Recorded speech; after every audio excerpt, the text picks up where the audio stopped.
दोस्तों, बंगाल में बीजेपी की जीत, क्या ये सिर्फ एक राज्य की कहानी है या पूरे देश की राजनीति बदलने वाला संकेत?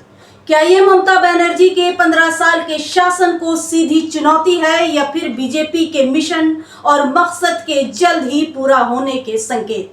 नमस्कार, आपने देखना शुरू कर दिया है भारत प्लस 24 और मैं हूं आपके साथ नसरीन फातिमा। अगर अभी तक आपने हमारे चैनल को सब्सक्राइब नहीं किया है तो अभी कर लीजिए और बेल आइकन को दबाना मत भूलिएगा। आपका ये छोटा सा सपोर्ट हमारे लिए बड़ा काम कर जाता है, हमारे हौसले और सच्चाई को आपके सामने पेश करने के जज्बे को बढ़ाता है। खैर, अब आते हैं मेन मुद्दे पर। दोस्तों, बीजेपी की ये जीत स्पेशल है क्योंकि बीजेपी ने ये साबित कर दिया है कि चाहे ममता जैसी अंतिम समय तक लड़ने वाली नेता हो और या फिर बंगाल जैसा राज्य ही क्यों ना हो, बीजेपी के लिए अब कुछ भी नामुमकिन नहीं है। इस जीत का जश्न महाराष्ट्र से बिहार तक देखा गया। जिस दिन ये रिजल्ट आया यानी 4 मई को, मैं बिहार के एक छोटे से शहर आरा में थी। 4 मई की शाम 7 बजते ही अचानक पटाखे और आतिशबाजियों की आवाज शहर में गूंजने लगी। पूरा आसमान आतिशबाजियों से रोशन हो गया। ऐसा लगा शहर में किसी रईस की बारात आई है या फिर इंडिया ने पाकिस्तान से कोई मैच जीत लिया है। बड़े तो इस जश्न को समझ ही रहे थे, लेकिन मेरे 12 साल के बच्चे ने हैरानी से पूछ लिया कि आज इंडिया ने कोई मैच जीता है क्या? तो मैंने उसे समझाते हुए कहा कि नहीं बेटा, इंडिया ने तो कोई मैच नहीं जीता है, लेकिन बीजेपी ने आज एक बड़ा मैच जीत लिया है और ये उसी का जश्न है। अब विपक्ष भले ही बंगाल की जीत को फर्जी बता रहा हो, ममता बनर्जी भले ही इस्तीफा ना देने की जिद पर अड़ी हो, लेकिन बीजेपी की इस जीत का जश्न पूरे भारत में बीजेपी कार्यकर्ता और नेता मना रहे हैं। अगर साउथ के कुछ राज्यों को छोड़ दिया जाए तो हर जगह पीएम मोदी के झालमुरी का जिक्र चल रहा है। अब भले ही वो झालमुरी वाला वीडियो एआई जनरेटेड बताया गया हो, लेकिन काम तो वो कर गया है। महाराष्ट्र के बीजेपी कार्यालय में भी झालमुरी का बैनर दिखा। सीएम देवेंद्र फडणवीस बीजेपी की इस जीत को ऐतिहासिक बताते हुए पीएम मोदी और पार्टी अध्यक्ष नितिन नवीन को बधाई दे रहे हैं। आप भी सुनिए क्या बोल रहे हैं। मोदीजींवरचा विश्वास आज जनतेनं मतपेटीमध्ये दाखवलेला आहे आणि त्यासोबत आपले मास्टर स्ट्रॅटेजिस्ट ज्यांना आधुनिक राजकारणामध्ये चाणक्य म्हणून ओळखलं जातं, ते अमित भाई शहा यांनी ज्या प्रकारे ही योजना तैयार केली।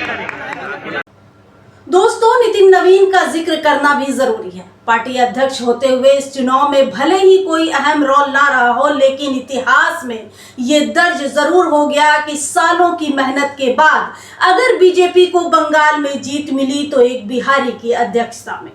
नितिन नवीन जनवरी 2026 में पार्टी के राष्ट्रीय अध्यक्ष बनाए गए और मई में बीजेपी ने बंगाल में एक बड़ी जीत हासिल कर ली। ये नितिन नवीन के पार्टी में आने के शुभ संकेत के तौर पर भी देखा जा रहा है और इसीलिए बिहार में बंगाल की जीत का जश्न दोगुना है।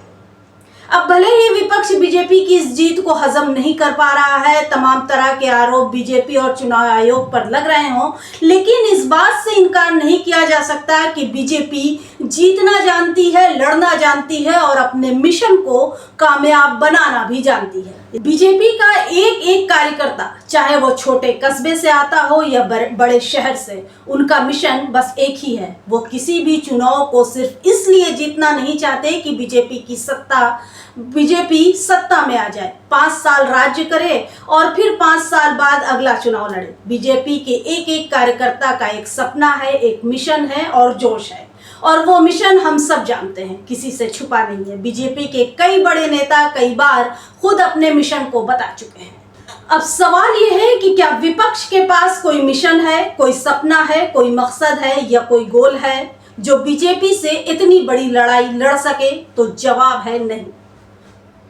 विपक्ष में ज्यादातर क्षेत्रीय पार्टियां हैं जो अपनी पार्टी को बचाने और कांग्रेस को कमजोर करने की रणनीति में जुटी हैं। कांग्रेस को कमजोर करने के लिए ही इन तमाम रीजनल और समाजवादी पार्टियों ने बीजेपी को अपने अपने राज्यों में जगह दी और हालात अब ये हैं कि खुद ये क्षेत्रीय दल अपने अस्तित्व को बचाने में असफल हो रहे हैं। इनका मकसद और मिशन देश को बचाना नहीं है, कहते तो ये जरूर है, लेकिन इनके और इनकी पार्टियों के कार्यकर्ताओं के अंदर वो जज्बा नहीं है जिस जज्बे से बीजेपी का एक एक कार्यकर्ता लड़ता है। देश को बचाना इनका मकसद नहीं है, ये खुद को बचाने, अपनी पार्टी को सत्ताधारी बीजेपी के साथ खड़ा रखने और कांग्रेस को सत्ता में न आने देने की सोच के साथ हर चुनाव लड़ते हैं।